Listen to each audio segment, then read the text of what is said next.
अब हद तो ये हो गया कि इस देश में आई लव मोदी बोल सकते बट आई लव मोहम्मद सल्लल्लाहु अलैहि वसल्लम नहीं बोल सकते। कहां लाके जाएंगे इस मुल्क को आप? उत्तर प्रदेश के बरेली से इस वक्त की सबसे बड़ी खबर सामने आ रही है। आई लव मोहम्मद विवाद गहराता जा रहा है। हालात ये है कि प्रशासन को मजबूरी में 48 घंटे के लिए इंटरनेट सेवाएं बंद करनी पड़ी, यानी पूरे बरेली में डिजिटल ब्लैकआउट।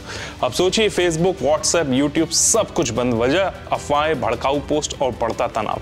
पुलिस प्रशासन को डर है कि सोशल मीडिया के जरिए माहौल और ना बिगड़ जाए, इसलिए पीएसी, आरएएफ और पुलिस की भारी तैनाती कर दी गई है। ड्रोन से निगरानी, 9 मंजिला मस्जिद से लेकर संवेदनशील इलाकों तक सब कुछ चौकसी में तब्दील। लेकिन असली सुर्खियां बटोरे हैं एआईएमआईएम प्रमुख असदुद्दीन ओवैसी का गुस्सा साफ दिखाई दिया। उन्होंने सीधे सवाल दागा, भारत में आई लव मोदी कहना आसान है, लेकिन आई लव मोहम्मद कहने पर आपत्ति क्यों होती है? उन्होंने कहा, मैं मुसलमान हूं तो मोहम्मद की वजह से हूं, लेकिन यहाँ पैगंबर का नाम लेना भी मुश्किल बना दिया गया है। ओवैसी ने वीडियो क्लिप दिखाए, पुलिस की कार्रवाई पर सवाल उठाए और यहाँ तक कह दिया कि सत्ता में बैठे लोग पुलिस को कंट्रोल कर रहे हैं, न कि जनता। अब जरा रुकिए, इस तनाव भरे माहौल में एक और बड़ी अपील आई है। ऑल इंडिया मुस्लिम जमात के राष्ट्रीय अध्यक्ष मौलाना मुफ्ती शहाबुद्दीन रजवी बरेलवी ने जुमे की नमाज से पहले बरेली के मुसलमानों से गुजारिश की है, शहर में अमन चैन है, किसी के उकसावे में मत आइए, नमाज अदा कीजिए और सीधे घर लौट आइए। कोई जुलूस नहीं, कोई प्रदर्शन नहीं, मोहब्बत दिलों में होती है, पोस्टर और बैनरों में नहीं। यानी जहां ओवैसी सरकार को कटघरे में खड़ा कर रहे हैं, वहीं बरेली के मौलाना रजवी अमन शांति बनाए रखने की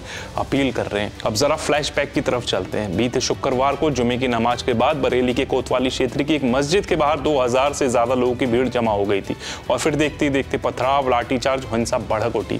कुछ पुलिसकर्मी घायल हुए, कई लोग जख्मी हो गए। ये हिंसा दरअसल उस वक्त भड़की जब आई लव मोहम्मद पोस्टर विवाद को लेकर इत्तेहाद ए मिल्लत काउंसिल के अध्यक्ष मौलाना तौकीर रजा खान ने प्रस्तावित विरोध प्रदर्शन को रद्द कर दिया, लेकिन भीड़ बेकाबू हो गई।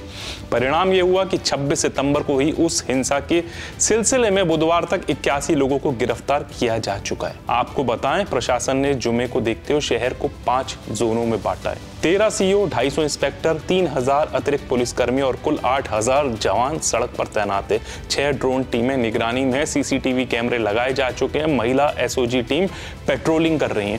दरअसल आज बरेली में हालात सामान्य दिखते हैं, लेकिन हवा में बेचैनी है। हर कोई यही सोच रहा है, क्या ये जुमे की नमाज शांति से गुजर पाएगी?